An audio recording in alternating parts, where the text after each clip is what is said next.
When Poland and the Baltic states began building fences along their borders, remember, they said it wasn't against Arab and African migrants, but to stop their own citizens who would eventually flee the withering European garden. Those times seem not far off, as people are already leaving, crossing checkpoints, rather than forests and swamps. A Latvian woman's desire to move to Belarus sparked a lively reaction on social media. 600 comments under a short post. Some understood the girl, others unleashed hate. Hello everyone, I'm new here. Let's get acquainted. My name is Monica, I'm 21 years old, living in Latvia, in the city of Liepāja. But soon I plan to move to Belarus, Minsk. How can one be happy that someone is voluntarily going to prison? Who's going to prison? You? Congratulations! Liepāja is a terribly sad city, and those who write haven't been anywhere. They should live in Liepāja, especially considering that €1,000 is good money there. Latvia is for the sad. Here you have to love black metal, drink, smoke, stare out the window and think about how leaving the house feels like going to a battlefield, cautiously eyeing the hostile faces approaching. Tons in the media, fractured by societal manipulations. It's definitely not for everyone, but it has its charm. Moved at 22? It's the best decision of my life. Come visit and don't listen to anyone. I moved here from the States and haven't regretted a single day. I wish you all the best. Belarus is a wonderful country for a calm and moderate life. Looking at everything happening around, seeing what our rulers are doing. Yes, in Latvia, it makes you want to curse all the time about what's happening in Latvia, where Latvia is heading, and so on.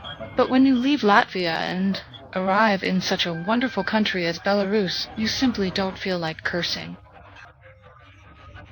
No desire.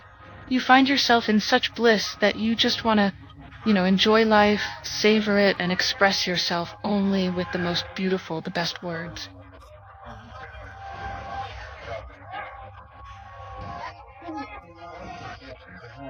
The integration of the Baltics with the EU didn't become an economic miracle. A third of Latvia's population, for example, has been lost during the so-called independence. Today, this country has the fastest declining population in the European Union.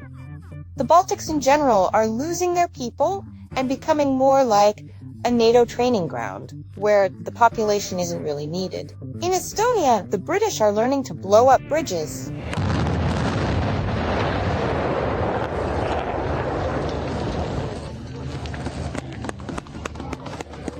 In Latvia, the first full-scale NATO multinational brigade exercises took place. On the last day, NATO Secretary General Mark Rutte arrived and stated that 2% of GDP for NATO is not enough. It's too little and urgently needs more. Latvia is already spending 3% of GDP today and plans more next year. But what is 3% of GDP for little Latvia with a population of less than 2 million people?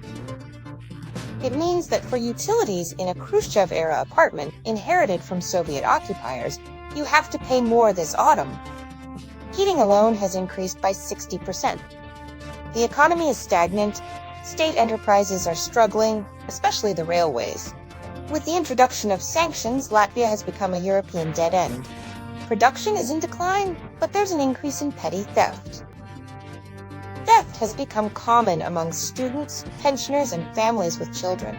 The reason lies in inflation, which over 5 years has increased by 31%.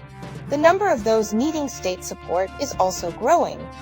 The Ministry of Welfare today needs €71 million for these purposes. Low-income, underprivileged people are no longer receiving food packages, and some progressive deputies suggest giving them expired goods instead.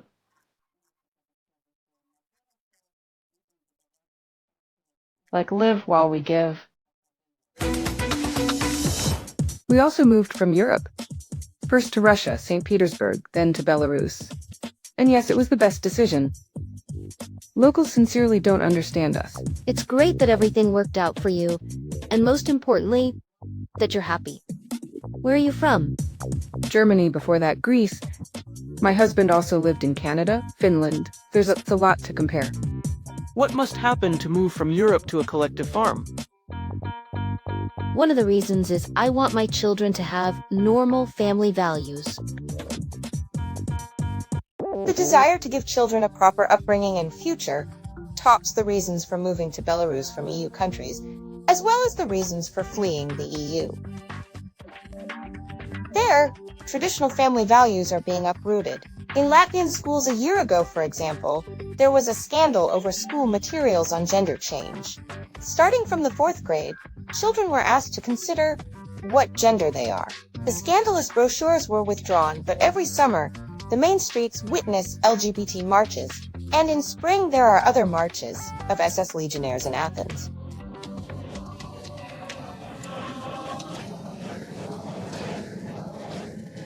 Let's recall a month ago, the Morozov family with 10 children was rescued from Latvia. Belarus helped them leave the country where they were threatened with child removal. A year ago, a family with Russian and Swedish passports broke through from Poland to Belarus. Swedish authorities also threatened with child removal. Fleeing the European Union is becoming the only chance to preserve families and raise children. And so the suitcase move goes across Europe.